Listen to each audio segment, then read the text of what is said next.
Kamu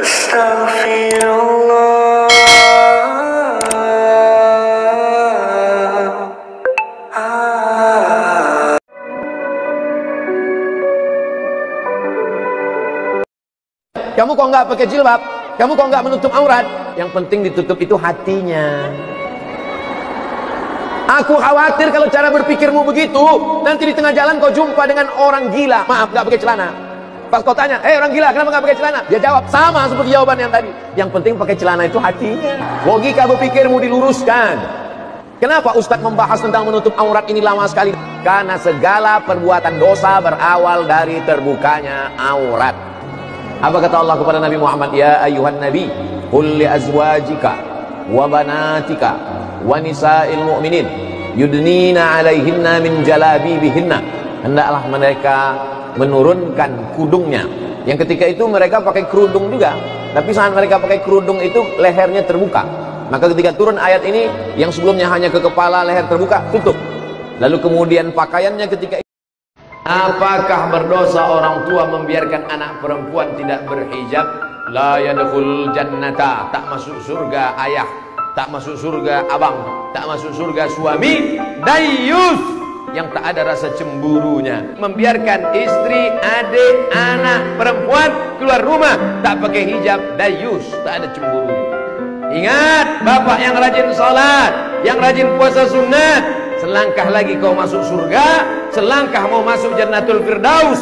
Tapi anakmu kau biarkan tidak menutup aurat, selangkah juga kakimu akan ditarik ke dalam neraka jahanam. Ingatlah wahai bapak-bapak yang punya anak gadis, abang-abang yang punya adik-adik, punya perempuan, kau dituntut di hadapan Allah Subhanahu wa ta'ala. Kan hukum foto halal, iya hukumnya halal, tapi cara Anda berpose itu haram. Jelas ya? Maaf, hukumnya misalnya tidak melahirkan pornografi, busananya ada, lengkap, bagus dan sebagainya. Cuman tampil ria di situ, genit dan sebagainya, ingin menarik perhatian orang lain, tabarruj di situ, sama. Pakai jilbab, teman terlampau genit, ingin tampil macam-macam, itu tetap haram juga hukumnya, dan seterusnya. Sama foto, tapi foto itu dijadikan sebagai bagian dari jimat, pengkultusan dan sebagainya. Memang hukum fotonya nggak haram, tapi hukum pengkultusannya haram. Makanya ketika hukum pengkultusan itu haram, jatuh gambarnya pun haram ada di sekitaran Anda. Paham sampai sini?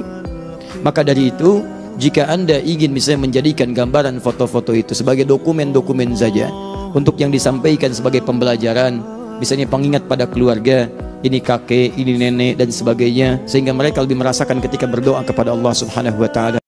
Jangan sampai Anda kenakan jilbab saat Anda diwafatkan dan menghadap kepada Allah Subhanahu wa ta'ala. Karena setiap perempuan muslimah ketika wafat, maka dia akan mendapatkan kain kafan tambahan untuk jilbabnya. Saya bermohon kepada Allah, semoga kain itu tidak dikenakan ketika Anda terbuai dengan kain kafan. Semoga kain itu tidak dikenakan ketika Anda dalam keadaan wafatnya. Semoga itu tidak dikenakan ketika Anda berubah status diri almarhumah dan jenazah. Syafaat bagaimana dengan para wanita yang bertabarruj? Tabarruj ini maksudnya terlihat auratnya ya.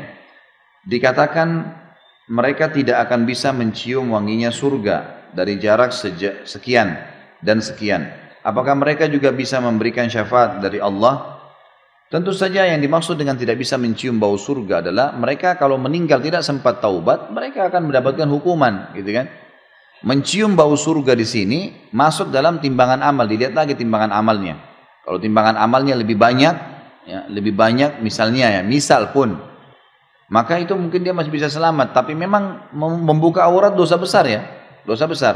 Jadi kalau setiap hari dia lakukan sama, tidak ada bedanya antara perempuan buka aurat dengan berzina, nggak ada bedanya. Nggak ada bedanya antara buka aurat dengan riba. Dosa besar semua. Artinya kalau bayangkan kalau tiap hari bapak ibu zina 50 tahun misalnya, sama dengan tiap hari buka jilbab, sama, dosa besar, pasti berat sekali ya. Maka dia tentu akan mengganggu sekali timbangan amalnya. Lalu untuk apa? Dan ingat ya, membuka aurat sudah dosa. Dilihat oleh laki-laki yang bukan mahramnya, misalnya dia lagi jalan, ada supir taksi, ada uang sampah, ada penjual, semua yang lihat dia dosa lain lagi. Untuk apa panen dosa ini? Syaitan yang menghiasi bapak ibu sekalian terutama, yang mengatakan oh jelek kalau pakai jilbab, oh begini, itu syaitan. A'udzubillahi minasyaitonirrajim. Allah menyuruh ibu-ibu untuk pakai jilbab karena kemuliaan dan kehormatan, tidak ada yang lain. Karena Allah SWT mengatakan dalam Al-Quran, "Dzalika adna alla yu'zain." Tujuan jilbab itu, hijab, agar mereka tidak diganggu. Kalau bapak ibu pakai jilbab besar, apalagi pakai cadar, apa yang mau diganggu sama orang-orang? Paling assalamualaikum.